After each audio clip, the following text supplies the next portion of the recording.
I was having a coffee with the missus the other day when she bumped into a friend of hers. They chatted away catching up and I did my usual thing of just sitting there with all the dignity of a child who's lost track of his mother in a shop with just the occasional, yeah, so he doesn't think she's getting paid by the government to look after me. So the conversation wraps up and we're on our way home. And like any man who's just seen his missus be friendly with an unfamiliar, good-looking and outgoing man, I had some questions.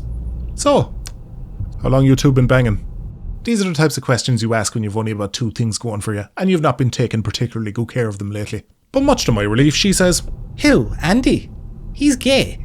Honest to God, I think that's the first time I've ever met a gay lad who wasn't. Gay. You know?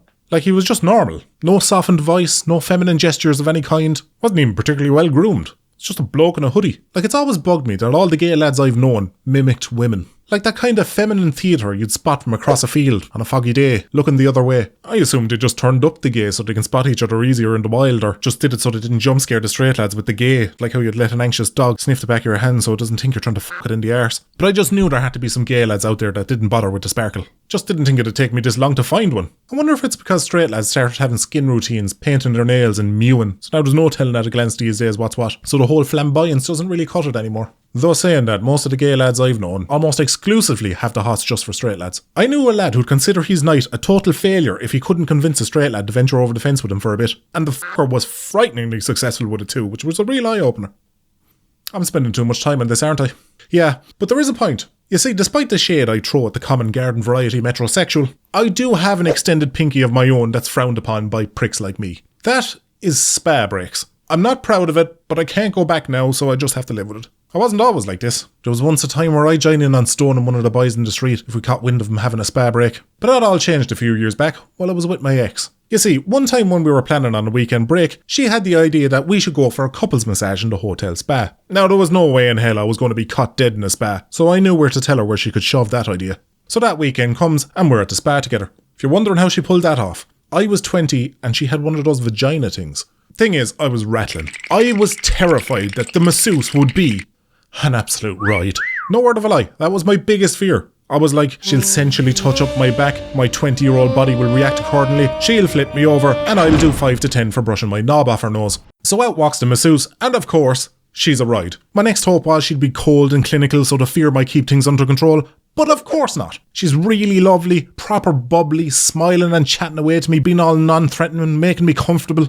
I was fuming. This was the perfect environment to coax a shy badger out of its den. Then they go from worse to it's a done deal when she takes me to a separate room to my then missus. I assumed we'd both be in the same room. I was banking on it actually. At least then when I lifted the towel I could have blamed Nobzilla's arrival on the missus. But no, it's just me in a towel, this ride of a woman, alone in a lovely smelling dark room with soft music, and she's going to spend the next hour rubbing scented oils into parts of my body not even my girlfriend had touched. Soon as she started I knew I was done for. No sooner had she run her hands up the inside of my leg, I was stressing the padding on the other side. I nearly lifted myself like a fucking trolley jack. I was on that table like, dear God, I'm fucked. Eventually she was done with the back and wanted to go off the front, and guess what greeted her when I turned over? Who's that Pokemon? It's the flattest towel you ever did see. You could have rested a cup of tea on me, it was that flat. The massage was so unbelievably relaxing that after about 10 minutes I couldn't have got a horn if Natalie Dormer walked in with just a smile on. I felt like a puddle of water that had been brought to life. I wasn't in the end of it. After that I was left in a relaxation room with reclined spa beds and complimentary glasses of wine, and I just got to chill there, lost in my nutting box, listening to the sounds of the rainforest, and I was like, why is this a female thing? This is the ultimate form of peace and quiet. This is man-ting written all over it. Ever since then I've been a sucker for a massage. I've had about 10 of them in my life and only one of them have ever been bad. But to be fair, that was my own fault. I assumed all massages were the same, so when I seen deep tissue massage, I thought nothing of it and I booked it. Sorriest thing I ever did. That masseuse was a fucking sadist. She hit me with a few strong jabs, a couple of liver shots. I can't say for sure, but I'm almost certain she hit me with a people's elbow as well. No other word for it, lads. I was assaulted. I've had more comfortable colonoscopies. I walked out of there a very broken man. So you might be wondering, why do I have massages on the mind? Well, it's been a bit of a few months for dear old Ducky. My dog died, and I tore my banjo string.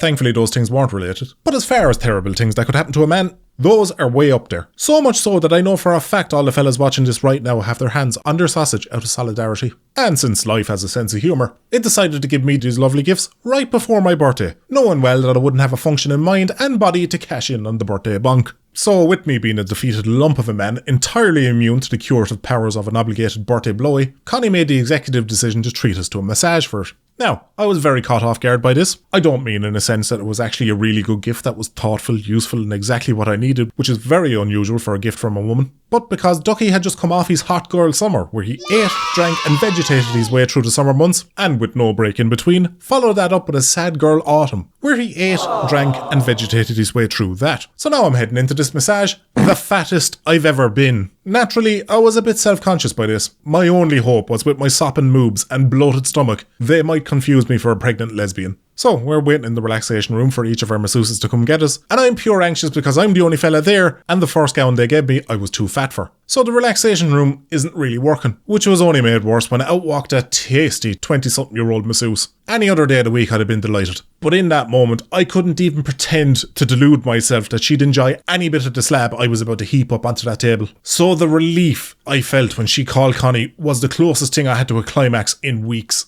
Then I hear, You must be Ducky. I look, and what had waddled up to get me but this absolute rounded angel of a woman. Oh, she was rough looking and had as many bellies as me. Maybe even more. Any fear I had went straight out the window because me and her were now best friends. Proper pair of sexy BMI bitches. Fucking team cheesecake all the way.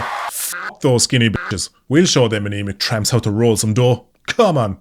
So off we go, and of course the massage is lovely. She's doing what she can with the granite that's replaced my shoulder muscles in recent weeks, and I'm melting into the table like a bar of chocolate in an arse pocket. Then my brain says the worst thing it could possibly say to me in that moment. Hey, you know that tasty young masseuse from before? Yeah? Well, right now she's in the other room, sensually rubbing oils all over your missus's naked body. And I don't know if it was the many weeks of abstinence, but no sooner had I had that thought did the drawbridge raise. So I'm like, oh, this is a problem, because Chumbelina is about to flip me over and see me at full mast. And even worse, she's going to think she did it. So I calmly panic to come up with a solution, but I can't delay this because she's on the clock. I can't tuck it into my waistband without a top on because it'll just look like a dog looking over a fence. So I'm just left with one option. Try think of the most frightening shit imaginable. Plane crashes, Trump's knowledge of history, what Bonnie Blue smells like, anything that'll bop this thing on the nose to get it to heal. But I have to flip over, and when I do, I'm just able to talk it down, but dear Christ was that close. Not that the rest of the massage went off without a hitch. She started massaging my hands, which involved her kind of massaging the palm and then pulling on my fingers. And I couldn't stop thinking about how funny would it be if she pulled my pointer finger, and I farted. I didn't do it, but let me tell you, the faces I was pulling to cover those giggles, I reckon, still live with her. So lads and ladies, there you go. I have no more massage stories to tell. But if you did enjoy this and other videos of mine, consider supporting me on Patreon, where I drop my content way earlier. Like right now, you can partake in all of these. Yeah, I've been a busy boy behind the scenes. For once. You'll even get the occasional bonus video where I try to flashbang my audience with my complexion, as well as all the other perks you'd expect. So if I don't see you over there, I will catch you lads and ladies in the next one.